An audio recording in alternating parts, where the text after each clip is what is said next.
Madame, Monsieur, bonsoir. Il est l'heure du journal sur la télévision togolaise. Voici les principales articulations. Jour de souvenir ce 24 janvier au Togo. Il y a 44 ans, l'avion transportant le père de la nation a été la cible d'un attentat duquel feu président Gnassingbé Eyadema est sorti indemne. Ce mercredi, tout le peuple togolais au devant duquel le président de la République Faure Essozimna Gnassingbé commémore cet événement et rend hommage à ceux qui y ont perdu la vie. Et puis l'Union européenne, la France et l'Allemagne renforcent leur partenariat avec le Togo en renforçant le réseau électrique et les pistes rurales dans notre pays.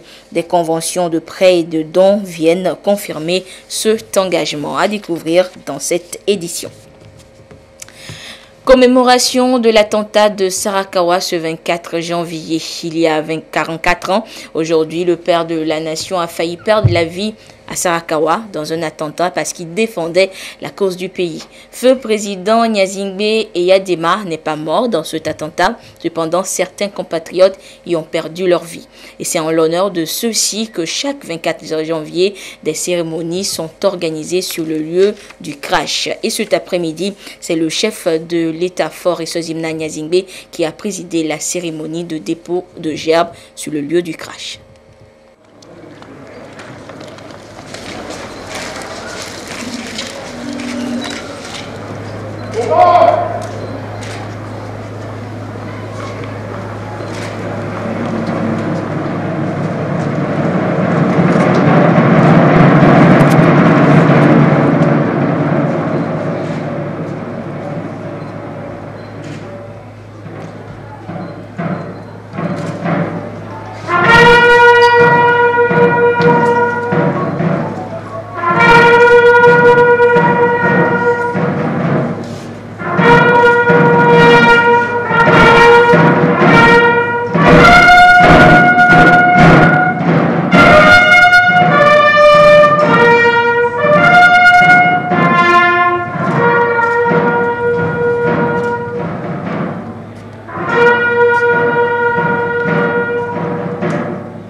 Et nous reviendrons en détail sur cette cérémonie de cet après-midi, cérémonie que le chef de l'État Faure Essozimna Gnassingbé a présidé dans le courant de cette édition.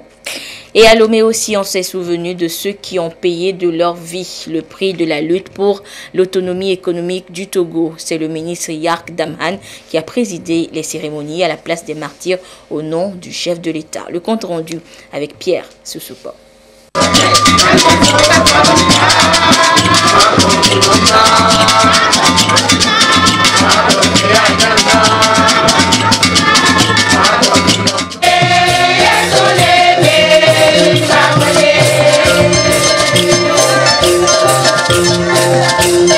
Des voix élevées en hommage aux illustres disparus de l'attentat de Sarakawa. Il y a donc 44 ans, l'accident du 24 janvier dans lequel feu président Gnassingbé Eyadema a survécu, mais qui a coûté la vie à 4 de nos compatriotes. Aujourd'hui encore, les souvenirs restent vivaces dans les esprits. Ici, la nation s'est réunie pour honorer, comme chaque année, leur mémoire. Et c'est le ministre de la Sécurité, le colonel Yark Damhan, qui, au nom du président de la République, va sacrifier à la tradition du dépôt de gerbes.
Les têtes couronnées et les autorités de différentes institutions de la République ont pris part à ce rendez-vous annuel qui revendique la lutte pour l'autonomie économique du Togo.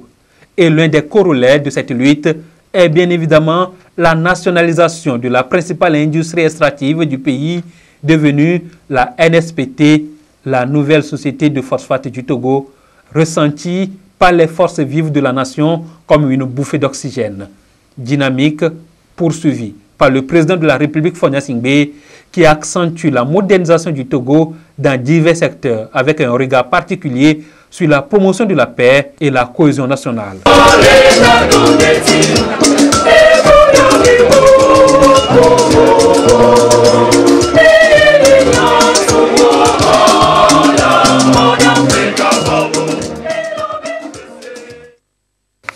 C'était donc là la cérémonie à Lomé. Nous reviendrons donc dans le courant de cette édition sur la cérémonie du côté de Sarakawa.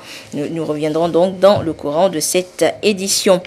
Les sages du parti Union pour la République ont pris l'initiative de mettre en place un mouvement. Ce mouvement a vu le jour hier à Kara au cours d'un congrès constitutif. Par cette organisation, les sages entendent être plus actifs aux côtés des jeunes du parti. Les travaux du congrès se sont achevés avec l'élection d'un bureau national. Le compte rendu avec Nestor Monzo. Un parti politique qui organise un congrès de ses sages pour en faire un mouvement. L'Union pour la République est le premier parti à le faire au Togo. Le congrès a élaboré et adopté les tests réglementaires. Il a aussi mis en place une instance dirigeante.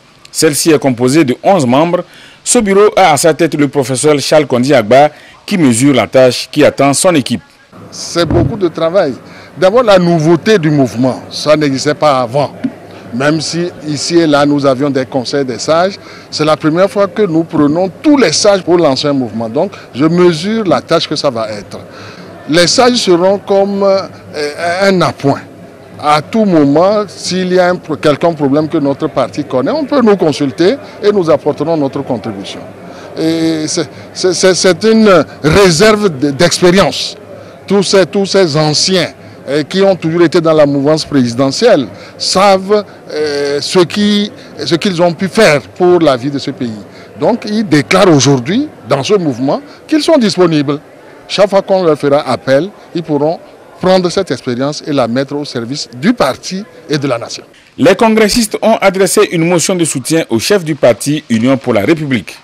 Les sages du parti Unir, considérant la dynamique nouvelle insufflée par son Excellence, M. Faure Gnassingbé, président du parti, pour la recherche permanente du bien-être des différentes couches sociales, considérant l'initiative originale du président du parti d'organiser pour la première fois les sages du parti en un mouvement en vue de faciliter la transmission de l'expérience, affirme que ni la grandeur des émotions des sages, ni la profondeur de leur gratitude ne peuvent égaler la portée historique et politique de l'événement qui est un grand acte de reconnaissance.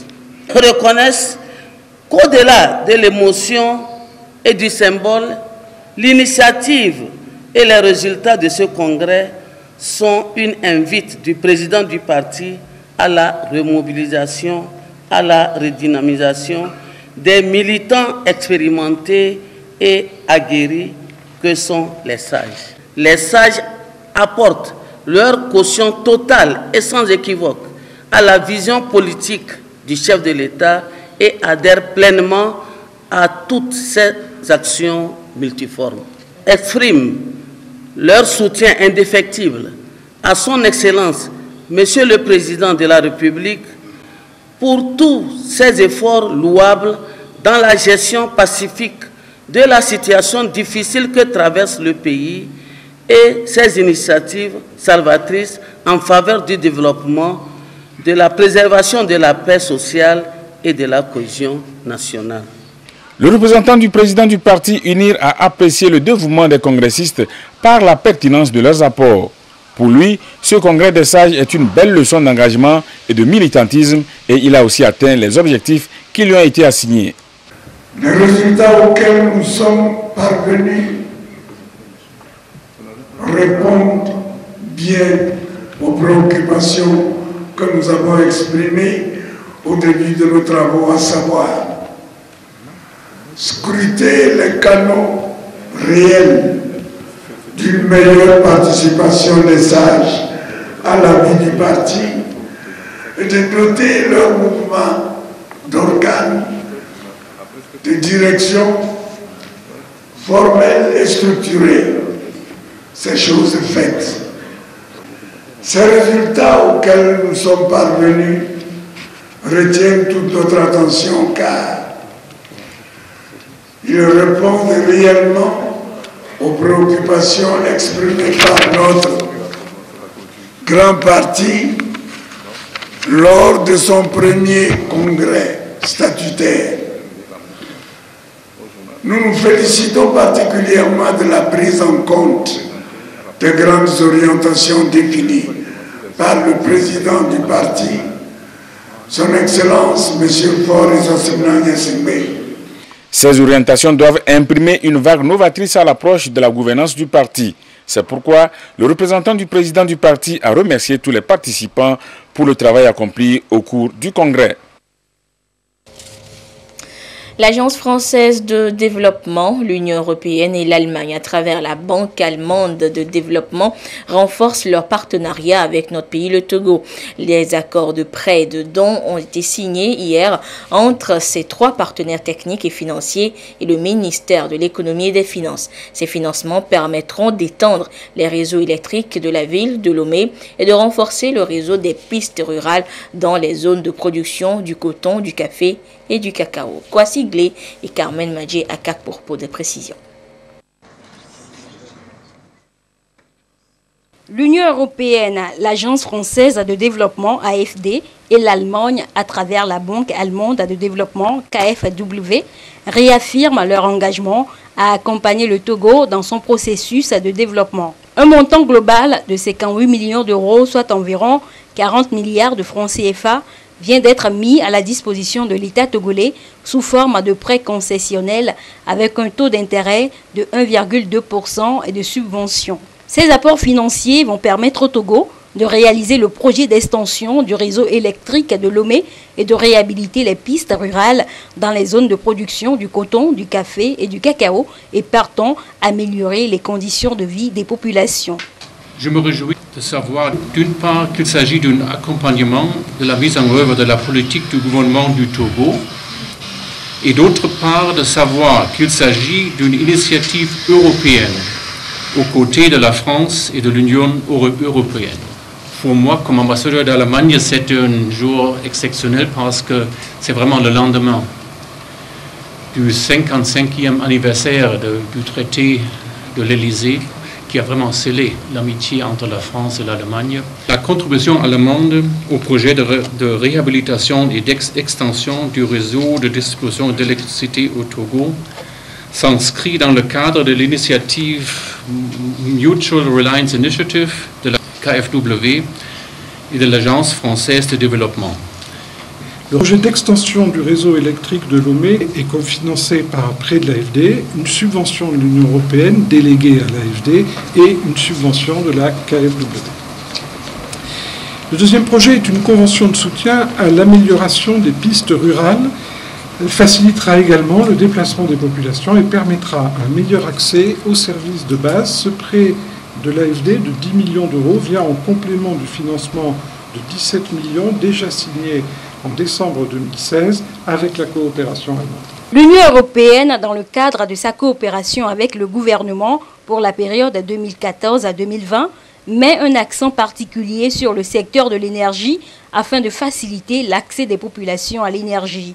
La contribution de l'Union européenne est un don de 8 millions d'euros, soit 5,5 milliards de francs CFA. L'Union européenne est heureuse non seulement de contribuer à ce projet, mais également d'appuyer d'autres actions dans le secteur, tels que le renforcement institutionnel de la CET et la réalisation de centrales hydroélectriques, toujours en partenariat avec nos États membres. Il aura en effet de nouvelles opportunités de financement à saisir par le Togo, notamment avec l'opérationnalisation en 2018 du plan d'investissement extérieur de l'Union européenne. Les fonds destinés au financement du projet d'extension du réseau électrique de Lomé seront intégralement retrocédés à la CET et la maîtrise d'ouvrage du projet de réhabilitation des pistes rurales sera confiée au ministère de l'Agriculture. Le ministre de l'Économie et des Finances a réitéré la reconnaissance du gouvernement togolais à ses 3 partenaires pour leur appui multiforme aux efforts de développement inclusif et participatif. À travers ces financements, vos institutions respectives viennent de manifester une fois encore leur engagement à appuyer le gouvernement togolais dans la lutte contre la pauvreté et dans la mise en œuvre de sa politique énergétique ainsi que de son programme national de sécurité alimentaire et du plan stratégique de relance du secteur agricole. Au nom du gouvernement togolais, je voudrais une fois encore vous exprimer toute notre sincère gratitude pour la constante sollicitude de vos institutions à l'égard de notre pays. La CET pourra bientôt mettre en conformité les branchements électriques et ainsi démanteler les réseaux non conventionnels dits toiles d'araignée. Un réseau moyenne tension de 154 km. 143 postes de distribution moyenne tension, basse tension et 1854 km de réseau basse tension seront construits pour raccorder 20 000 nouveaux clients. Par la voie d'un communiqué, le directeur général des travaux publics porte à la connaissance des populations et des usagers de la route nationale numéro 1 sur le tronçon Togli-Kopé à Déti-Kopé que l'entreprise chinoise China Road and Bridge Corporation va exécuter les travaux de réparation ponctuelle entre les localités de Togli-Kopé et Déti-Kopé. À cet effet, le trafic de la chaussée Est sera dévié sur la chaussée Ouest de ce 24 au 26 janvier 2018. Le directeur général des travaux publics présente d'ores et déjà ses excuses pour les désagréments que cette mesure pourrait causer et invite tout un chacun au civisme et à la prudence. Les acteurs des filières riz et maïs de la région des Savanes ont été sensibilisés sur l'acte uniforme de l'OADA. L'objectif est de renforcer leur capacité organisationnelle en vue d'une amélioration de leur production. Depuis Dapan, la correspondance de Désiré Aloy. Les filières maïs et riz, compte tenu du rôle stratégique qu'elles jouent en matière de sécurité alimentaire, restent une préoccupation pour le gouvernement togolais qui a mis en place le projet d'appui à la structuration et au renforcement des capacités de gouvernance dans les 2 filières avec l'appui de l'UMOA et exécuté sur le terrain par l'ICATA. Chargé donc d'organiser les acteurs, mettre en place l'interprofession et le renforcement professionnel pour une bonne émergence coopérative. Producteurs, transformateurs et commerçants dans les 2 filières se familiarisent avec le contenu de l'acte uniforme de l'OADA. L'objectif visé sur ces 2 filières, c'est-à-dire le maïs et le riz, c'est l'amélioration de la compétitivité de ces 2 filières. À travers quoi? En faisant par exemple l'appui à la structuration des acteurs de cette filière. Quand nous parlons des acteurs de cette filière, nous avons ciblé les acteurs clés qui sont les producteurs, le collège des producteurs, le collège des transformateurs et le collège des commerçants, de la base jusqu'au niveau national. On aura à bâtir une interprofession viable et opérationnelle au niveau de la filière riz et au niveau de la filière maïs. C'est une formation qui nous révèle comment cultiver et entretenir et revendre. Dès notre retour dans nos villages, dans nos cantons, nous allons faire la restitution d'abord et après la restitution, nous allons passer dans les villages pour sensibiliser. La maîtrise du cahier de charge de l'ICAT touchant les statuts juridiques adaptés aux organisations des acteurs, des filières et autres préoccupations cernées boosteront la stratégie pour une éclosion attendue dans les 2 filières maïs et riz porteuses d'espoir. Et de leur côté, les opérateurs économiques de la région des Savanes échangent avec les responsables de la Chambre de commerce et d'industrie du Togo. En toile de fond, la gestion des marchés publics. Une rencontre pour cerner les procédures d'appel d'offres et la maîtrise des exigences de passation de marché. Nous retrouvons Désiré Aloy. C'est un enjeu majeur pour les entreprises de se familiariser avec des dispositions novatrices leur permettant d'instaurer dans leur activité la clôture d'excellence à partir aussi des formations facteurs de rentabilité. Ceci donne l'occasion aussi de mettre en adéquation compétences et besoins de développement afin de réagir et s'adapter aux exigences de l'environnement concurrentiel. La Chambre du commerce et d'industrie du Togo, CCIT, va donc à la rencontre des opérateurs économiques pour leur donner des outils nécessaires sur la participation aux appels d'offres. Ceux de la région des Savanes sont à cette école. L'ensemble des opérateurs économiques de Lomé viennent sous-traiter avec ceux des Savanes parce que ces derniers ne possèdent pas les mécanismes pour participer eux-mêmes. Et si l'information ne passe pas, ils vont rester sans participer. Nous les encourageons, au lieu d'être sous-traitants, de beaucoup plus aller à eux-mêmes pour participer à ces appels d'offres. Qu'est-ce qu'il faut pour que demain, nous puissions les voir contribuer positivement? C'est cet outil-là qu'on leur apporte, les mécanismes pour remporter. Et je suis sûr et certain que après cette formation, nous aurons des réactions très positives. La rencontre de DAPAN vise donc la maîtrise des normes, la gestion des relations et les exigences de passation de marché avec les bailleurs de fonds, suivant la démarche et les bases d'élaboration des offres techniques. Les opérateurs économiques des Savanes, alors suffisamment outillés, à terme soumissionneront utilement à des appels d'offres et à les gagner. À partir de demain 25 janvier, l'Office togolais des recettes OTR organise des journées portes ouvertes à l'endroit du public togolais des opérateurs économiques. L'information sur les différentes activités qui meubleront ces journées ont été portées à la connaissance de la presse ce jour. Le compte rendu avec Fafa Dalmeda et Ferdinand Diasso. L'esplanade du Palais des Congrès de Lomé va abriter dans quelques heures la première édition des journées de promotion du civisme fiscal. L'Office togolais des recettes, OTR, va ouvrir ses différents services au grand public. Et cette année, nous avons dans notre plan opérationnel décidé de célébrer 3 journées.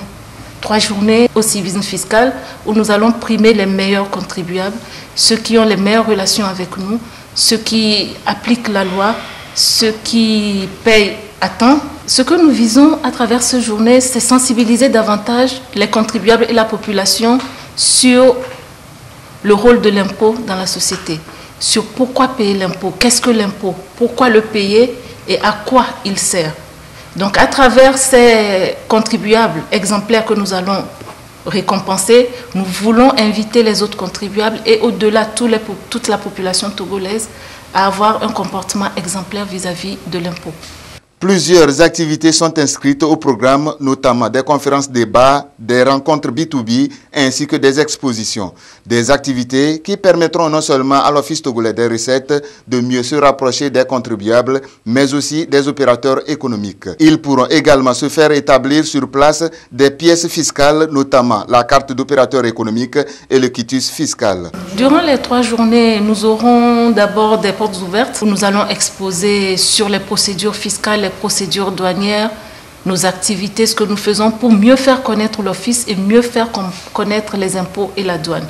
Ensuite, nous allons tenir des conférences sur le site là-bas autour de certains thèmes qui portent sur la loi de finances 2018 par exemple, sur ce que nous appelons les opérateurs économiques agréés, en tout cas un certain nombre de thèmes qui intéressent nos contribuables. Les journées de promotion du civisme fiscal seront également marquées par une démonstration du fonctionnement de l'unité motorisée de l'Office togolais des recettes. Et ces journées se tiendront à compter du 25 au 27 janvier 2018. Des journées qui s'ouvrent donc demain 25 janvier. L'INAM, l'Institut national d'assurance maladie, juge de la satisfaction de ses partenaires pour la suite de ses activités cette année 2018. Et hier, les résultats de l'étude menée à cet effet ont été présentés au grand public. Le compte rendu avec Clarisse Atiklet. L'Institut national d'assurance maladie INAM veut mesurer le niveau de satisfaction des prestataires, employeurs et assurés ayant recours à ces services et prestations. L'enquête réalisée par le cabinet Afrique Survey révèle 16,6% de satisfaction chez les assurés, soit 11,7% chez les employeurs et 66,4% au niveau des prestataires. Cependant, des aspects restent encore à améliorer. Les choses à améliorer, c'est tout d'abord, c'est ce qui est ressorti, c'est le rapport qualité-prix. Alors quand on dit rapport qualité-prix, les gens pensent toujours au prix. Ce n'est pas nécessairement le cas, c'est qu'il y a vraiment cette notion de rapport entre la qualité et le prix. Donc ça, c'est ce que les gens nous ont signifié. Ils demandent peut-être qu'il y ait plus de prestations, que les prestations soient étendues. Le deuxième élément qui est revenu, et ce pour toutes les cibles que nous avons évaluées, c'est la communication. Ils demandent beaucoup plus de communication. Un dernier élément qu'il faut améliorer, c'est la lourdeur des procédures. C'est vrai que c'est un élément qui est revenu assez régulièrement. Que ce soit les employeurs, les prestataires et les assurés, ils demandent à ce que les documents soient allégés quand on s'enregistre, quand on va chez les prestataires, etc. L'INAM s'est donc engagé depuis sa création à travailler pour la pérennité de ces services tout en comptant sur la satisfaction des différentes parties prenantes. Il place alors les attentes des partenaires au centre de ces actions. La satisfaction des clients est importante pour pouvoir continuer à travailler ensemble parce que pour nous, le client, ce n'est pas juste le bénéficiaire de l'assurance maladie, mais c'est aussi l'employeur qui cotise à part égale pour que son employé soit pris en charge lorsqu'il est malade et qu'il guérisse vite. C'est également le prestataire de soins. Il importe pour nous, à un moment, de questionner tous les éléments qui fondent cette qualité de service et qui vont nous permettre d'aller encore vers de meilleurs résultats et la satisfaction des bénéficiaires. L'Institut national d'assurance maladie INAM s'engage donc une fois encore à faire des quelques points d'insatisfaction relevés, des objectifs prioritaires et à promouvoir l'innovation pour plus d'efficacité dans les prestations. Ce communiqué de la présidence de l'Université de Lomé pour poursuivre cette édition. Le mouvement pour l'épanouissement de l'étudiant togolais MET et l'Association pour la cause estudiantine ACE, deux associations agréées par l'Université de Lomé, ont saisi la présidence de l'université pour organiser leur assemblée générale sur le campus, respectivement les 23 et 24 janvier 2018. Ces demandes sont en phase avec les dispositions en vigueur réglementant l'organisation des activités des associations agréées à l'Université de Lomé. Elles ont d'ailleurs été saluées dans un communiqué en date du 19 janvier 2018 par la présidence de l'institution qui a invité les autres associations à s'inspirer de la démarche entreprise par les deux associations précitées afin d'organiser leurs manifestations dans un climat convivial et apaisé. En réponse, la présidence de l'Université de Lomé a mis à la disposition des 10 organisateurs l'auditorium de l'université et la salle de conférence de l'Institut Confucius pour abriter leur assemblée générale. Cependant, la présidence de l'université a constaté avec regret et amertume le refus du MET d'utiliser le cadre défini pour la tenue de son assemblée générale, défiant ainsi l'autorité universitaire et engendrant des troubles. En effet, ce mardi 23 janvier 2018, les responsables de cette association ont tenté de tenir leur assemblée générale devant l'amphi 600. Cadre de déroulement des activités pédagogiques avec délogement des étudiants et perturbation des cours. Devant cette situation qui mettait en péril la sécurité des personnes et des biens sur le campus, la police universitaire, sous l'autorité du président de l'université, a dispersé les manifestants et restauré l'ordre public. La présidence de l'Université de Lomé condamne cette attitude des responsables du MIT qui est de nature à saper tous les efforts consentis par les autorités universitaires pour régler avec méthode et inclusion les difficultés auxquelles fait face toute la communauté universitaire. La présidence de l'Université de Lomé réitère sa disponibilité et son écoute à l'endroit des préoccupations des étudiants. Et elle reste ouverte au dialogue dans le respect et condamne la violence sous toutes ses formes. La BOAD a convié les professionnels des médias nationaux et internationaux à un déjeuner de presse ce mercredi. Il s'agit pour les responsables de la Banque ouest-africaine de développement d'échanger avec les journalistes autour d'un plat sur leur mission, les objectifs de la banque, de cette institution en tant que banque de financement des projets de développement dans l'espace UEMOA. Les précisions avec Carmen Madjé Akakbo. La Banque ouest-africaine de développement, BOAD, veut resserrer ses liens de coopération avec les professionnels des médias togolais. Ce déjeuner offre justement l'occasion aux responsables de la cellule communication de cette institution financière de mieux faire connaissance avec les journalistes de la presse publique et privée. 2018 marque la commémoration du 45e anniversaire de la banque. Les journalistes sont donc invités à accompagner la BOAD, bras financier de l'UEMOA. La presse est un partenaire fidèle de la BOAD. Donc la BOAD, pour justement s'inscrire dans cette fidélité-là, a souhaité pouvoir échanger de façon vraiment informelle avec les journalistes de la place de Lomé. Cette année, les perspectives cette année en termes de communication, c'est vraiment de donner la parole aux bénéficiaires des projets de la BOAD. L'initiative est saluée par les journalistes. Pour eux, la BOAD demeure un partenaire privilégié. BOAD vient d'innover, à mon sens, en conviant les responsables d'organes à cette rencontre-là conviviale où on partage la vision de la banque, mais aussi en parlant du partenariat possible avec la presse togolaise. Je crois que c'est une bonne initiative. Donc c'est un plaisir pour nous aujourd'hui d'être associés à cette rencontre où la BOAD a dévoilé un certain nombre d'informations qui concernent les médias et la population togolaise.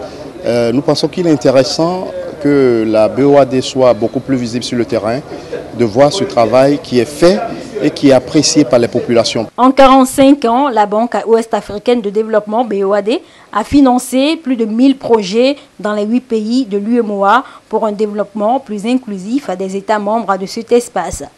Pour 2018, la BOAD compte poursuivre ses actions en finançant les projets prioritaires de développement rural, d'infrastructures modernes et de télécommunications pour effectivement contribuer à la réalisation de l'intégration économique de l'Afrique de l'Ouest. Et je vous le disais, ce 24 janvier, tout le peuple togolais commémore l'attentat de Sarakawa il y a 44 ans. Aujourd'hui que le père de la nation a failli perdre la vie à Sarakawa dans cette localité dans un attentat parce que défendant la cause du pays. Feu président Nyazingbe Yedema n'est pas mort dans cet attentat, mais certains de nos compatriotes y ont perdu leur vie et c'est en leur honneur que chaque 24 janvier, des cérémonies sont organisées sur le lieu du crash et vous voyez le chef de l'État fort et Sozimna Nyazingbe cet après-midi à Sarakawa pour la traditionnelle cérémonie de dépôt de gerbes sur le lieu du crash. Nous reviendrons donc en détail sur cette cérémonie du côté de Sarakawa dans nos prochaines éditions. Et voilà, ainsi se referme ce journal. Merci de votre fidélité à la télévision togolaise. Excellente suite de nos programmes. Au revoir.